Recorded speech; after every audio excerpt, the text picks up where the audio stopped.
COVID-19 brought the modern world to its knees. Established lifestyles and habits had to change overnight.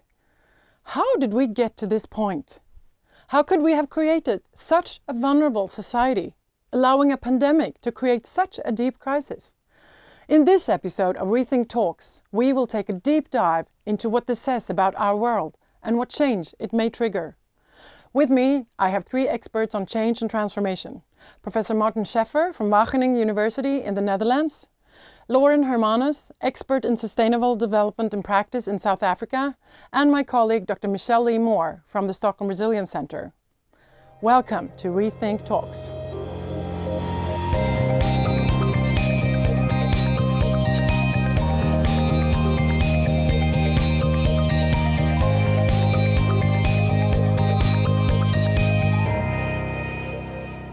Hi everybody, great to have you here. Thank you, it's great to be here. I'm so happy to be a part of this conversation. Sure, let's go. Today we're going to talk about crisis, change and transformation. Each of you bring a wealth of knowledge. But before we start, can you give our listeners just a glimpse of your experience and background? Lauren, would you like to start? Yes, thank you. I'm a sustainable development practitioner based in Cape Town in South Africa, but embedded in several networks of conversations in different parts of the world, really thinking about how systems change at different scales, in different ways, spurred on by different actors. And I've been working with Michele-Lee on a project called Transforming Change, where we've been thinking about these issues and now thinking about them in the COVID context as well. So really thrilled to be a part of this. Great. We'll look into more into that. Marten, would you like to go next? Yes, I am based in the Netherlands, in Wageningen.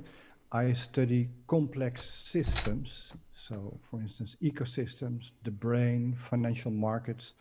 And I study them from a mathematical perspective, asking the question how we can understand the phenomenon that change sometimes happens so unexpectedly in bursts. After long times of no change, suddenly a financial market crashes, or suddenly you get a new idea in your head. How does that work? Great, thank you. And Michele-Lee with me here in the studio. Yeah, I'm based here in Stockholm at the Stockholm Resilience Centre, and my work focuses a lot on governance innovations and also trying to understand, like Lauren and Marten, understanding how what are the dynamics of change in complex systems and complex problem areas. I also spend a lot of time looking at then what are the capacities we need to navigate those kinds of complex change processes, which takes me in all sorts of fun directions around imagination and reflexivity.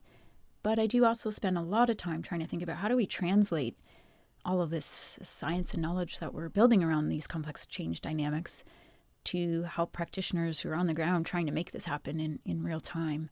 So think a lot about it, creating and designing transformative spaces. We refer to them as places to bring people together, trying to make this kind of change happen. Great, thanks so much.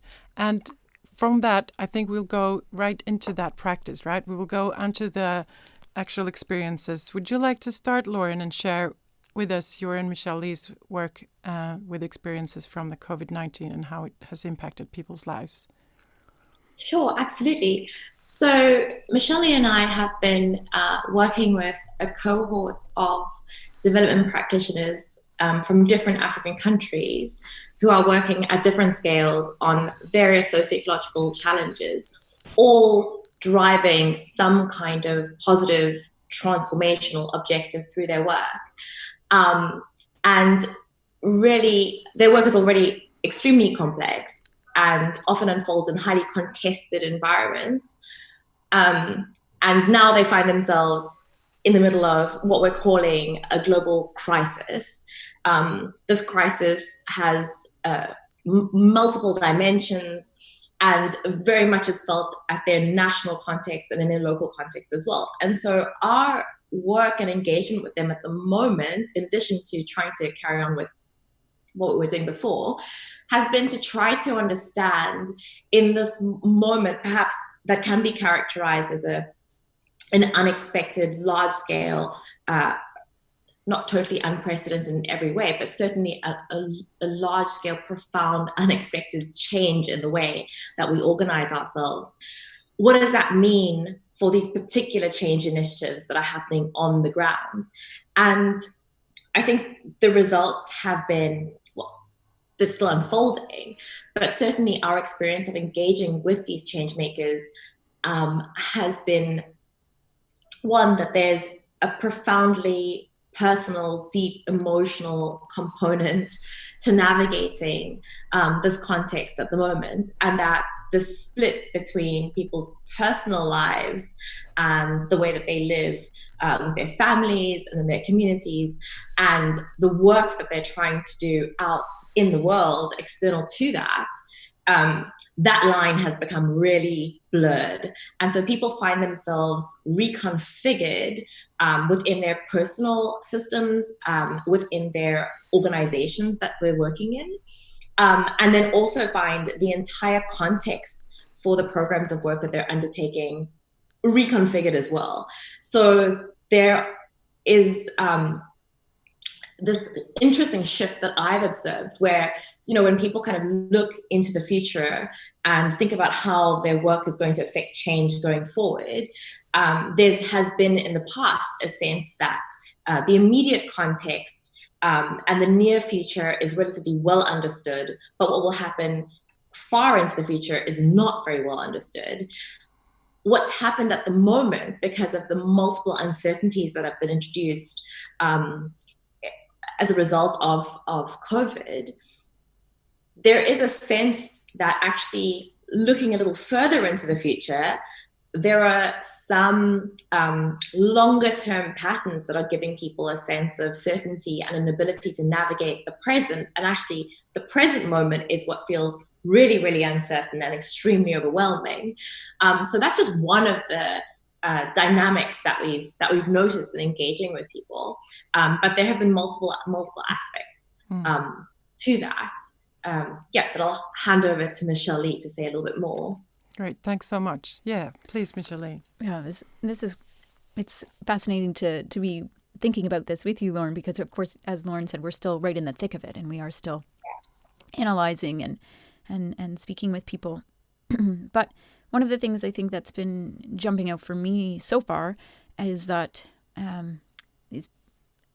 a number of people are in organizations and leading work that are trying to, in some ways, reduce vulnerability and create some security, whether that's in a form of livelihood security, whether it's around education, whether it's around food.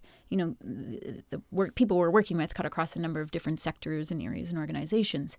But what they've been reflecting on in speaking with us is that in some ways they've reduce that temporarily. So maybe they've increased access to food markets, or maybe they've done a whole bunch of work in community where they've actually really genuinely been trying to transform some of the norms and the beliefs around who gets to earn money in terms of empowering women or children and taking different roles in community and things like that.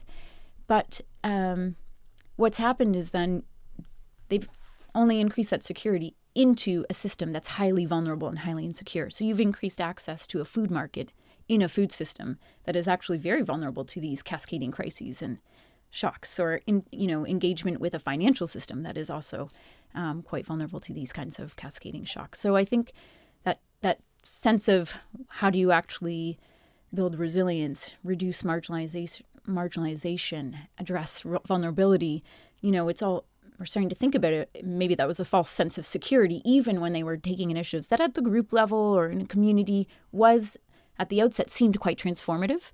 And I think it's been reminding me about how when we're talking about transformations, how multi-scalar it is.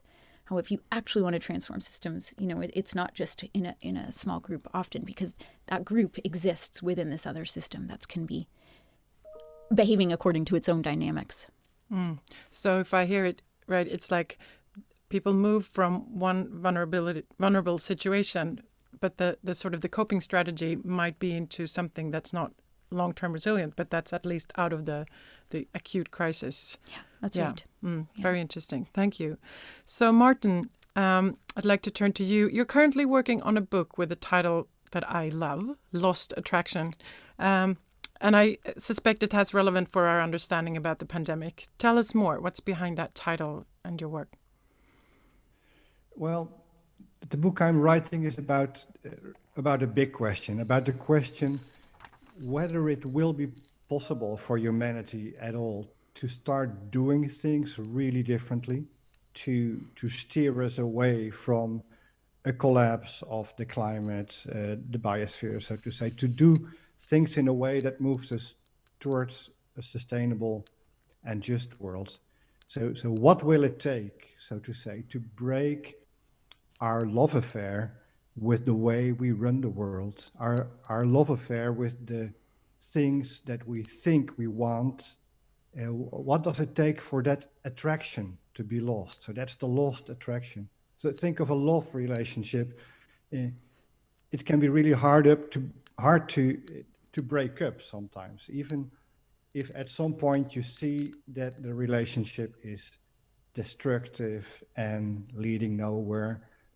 You stay attracted. So what does it take for society at large to escape from that spell, from that attraction? And I'm asking that question, combining a number of different lines of work that I have been doing over the past decade. One is trying to understand how ancient societies, civilizations have collapsed. Really, those were transformations to a new way of doing things. I'm also bringing in the mathematical theory of attraction. In mathematics, we know that there exist attractors. That's a technical term for something that the system gravitates to. When will that be unstable? And of course, I bring in the recent work that we do on the effect of social media, for instance, on the perception of the world. I think the bottom line of all this work is that we only see very big change in societies if people become very discontent with the thing it is run. And what I find really interesting about the pandemic response is that there are so many things that we thought we could never change. You know, it's too expensive to do something about the carbon. We have to keep the economy running. We cannot really do this and that. And now you see suddenly a response all over the globe where things become fluid and actually we can do things differently. So I find that a very interesting connection from the point of view of what I'm working on. Thank you. And with these both on-ground experiences and reflections at the larger scale from Martin, I'd like to ask all of you if you see well, of course there will be multiple, but a deeper structure, one each maybe, but if you could say something about what do you see is the deeper structure that we ended up here. Would you like to start, Lauren? The one thing that often occurs to me when we speak about change and changing as a society is, you know, who is that society? Who's that like emergent we that is changing?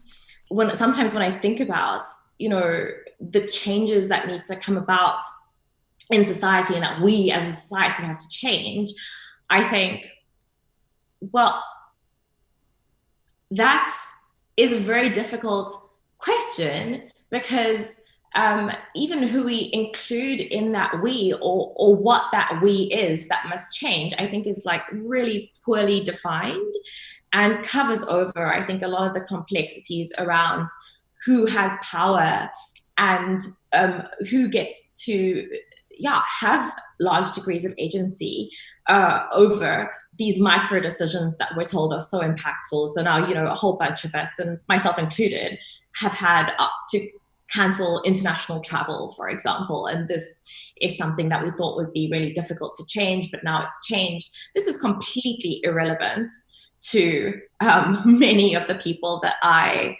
work with, and certainly with many of the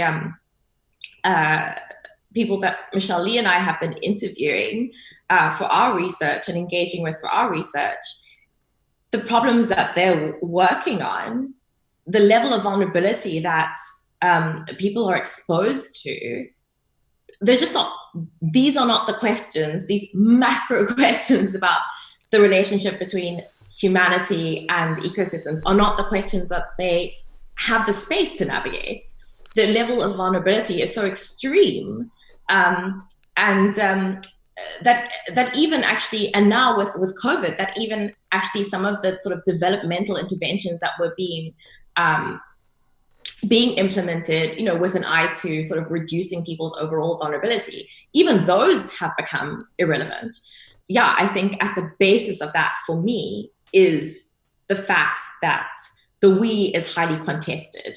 Humanity and the idea of humanity and the idea of humanism that underpins so much of our thinking in the developmental space is an empty, impoverished, and I would argue becoming to be almost entirely useless conception of humanity. It is. I really love this reflection. It reminds me the discussions I had with my son, who is studying humanities, about the term Anthropocene, and he was rightly making me aware of the load in there. It's like the world changed and humans did it. Now, who are humans? Who changed the world? It's not everyone that had an equal effect, of course. And still, so I'm very much aware of that heterogeneity, and I'm just wondering, what will it take for this heterogeneous world with lots of power relationships, indeed, to make a big change, the big change we need if we want to avoid some big trouble. We wrote a paper earlier this year, actually, concluding that in 50 years, by 2070, we expect about 1/3 of the human population to be forced to move because of climate change. That's huge. That's 3 billion people. Those are not the people mostly that caused the climate change. Those are people in the global south and that are the poorest in the world. They will have to move. Mass migration will be part of our future. And then you see the power again playing out. What will happen? Will the rest of the world, the rich countries, try to close their borders, try to keep that out and say, well, we're doing fine? That's impossible, probably. You will see migration anyway happening in unpredictable ways. So we have to think how to solve that. Where should people go? And then it becomes very close. And I think that kind of pressures, COVID is a little illustration of how we can actually change. I think when pressure is up, it will hit us all, because nobody can escape from the tension that will arise from that. And we're all in the end in the same little spaceship Earth. And that may put pressure, make the pressure high enough to really cause change. Because if you think of it, incremental changes in a bit of that, fly a little bit less, do a little bit, become a few people becoming vegan or so. It's not enough. It doesn't add up. We need big change. Michele-Lee, what are your thoughts now, either on the deep structures or we're moving into the actual change? Yeah. I mean, my mind is where what Martin has just said, and I think if those statistics predictions are come true, I mean, it just makes me think of how a mass number of people being severed from their home, their identity, their livelihood. I mean, this just, what it reminds me of is these when we talk about what it actually takes to transform these deep structures, but also what do we want to protect, right? It's I think there's a lot like in that identity and that connection between the social, the ecological, the human, the non-human. Not only needs to be protected, but actually we want, if this transformation is to be more sustainable, more equitable, I mean, we need to really grapple with what that looks like and how to get there peacefully and in ways that uphold what we're like, you know, we talk about the sustainable, equitable future, but the process of getting there needs to also be sustainable and equitable. And it reminds me of the work of, it's a Nicaraguan social psychologist, Dr. Cabrera, and she's been doing a lot of work around these contexts, referring to them as multiple woundedness, right? So you take in something like COVID, and there is a real woundedness. I mean, there are people all over the world who have lost people to this virus who can't go through normal rituals of grieving. And likewise, a whole bunch of people around the world who are going through moments that you would normally celebrate socially, who are also, you know, have had a complete loss there. But then you layer it in on these contexts and these deeper structures that Lauren and Martin are raising, you know, with their own path dependencies and histories and trajectories. You layer all that and you get this multiple wounded context. And it just reminds me of how much healing we're going to need to do, how critical that healing process is to actually transformation. I'd like to take another round if you want to say something on what you each one see as I'm thinking of the window. Is there a window for change now? Is there a window of opportunity? Has this crisis created that option, or where are we going? Lauren, if you'd like to start, please. Yes. So I don't know if now presents a particular window more than there has been before. I think there's always space. Whether or not your particular interventions end up having a really massive impact, one doesn't know. One doesn't have that kind of control, but one has to work as if they might. Yeah, when I think of that question of whether the crisis is a window of opportunity, I always find it useful to look from two different angles at such questions. One is the so-called normative and the other the positive. So that's the difference between asking what should happen, what would I like to happen, or what will most likely happen. If I think of the latter, then when you look historically, and that's a study we have recently done with historians going back to the medieval times, if you look historically at what happens in crisis, in general, you see that they are used by the ones that have most leverage to improve their positions. In general, that it enhances the positions of the most powerful, and you can see that now. You can see that some governments, countries that we think maybe a bit evil are using it to enhance their grip. You see that in general, it is enhancing the wealth of a lot of the richest people in the world.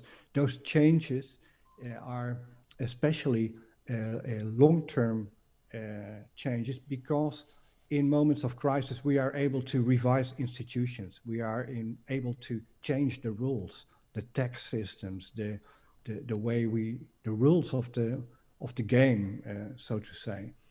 And only historically in situations where you saw that, so to say, the ordinary people were organized well in guilds, in organizations of workers, could they use the leverage to make this the situation more just institutionally.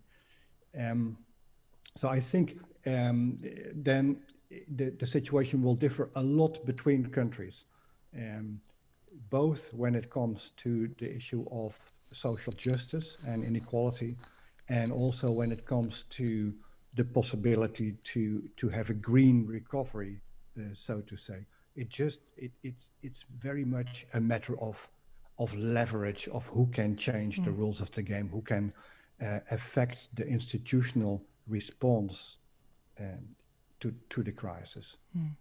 Thank you. Yeah, Michele-Lee. Yeah, I mean, I think there's always opportunity as well.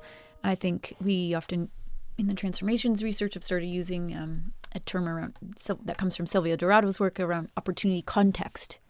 So there's sort of, the context sometimes seems more transparent.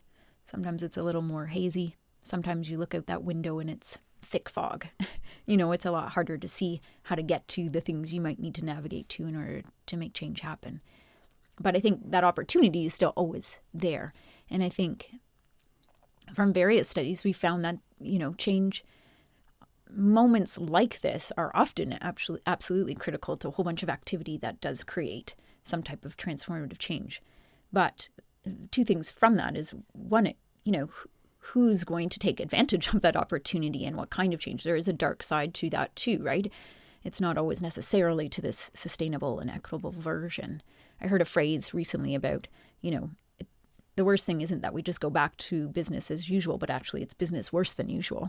And I just thought that kind of stuck with me around a certain framing.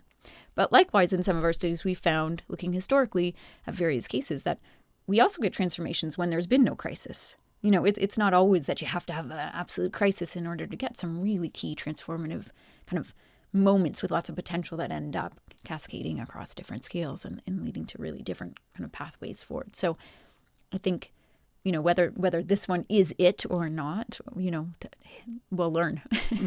Yeah. Time will tell.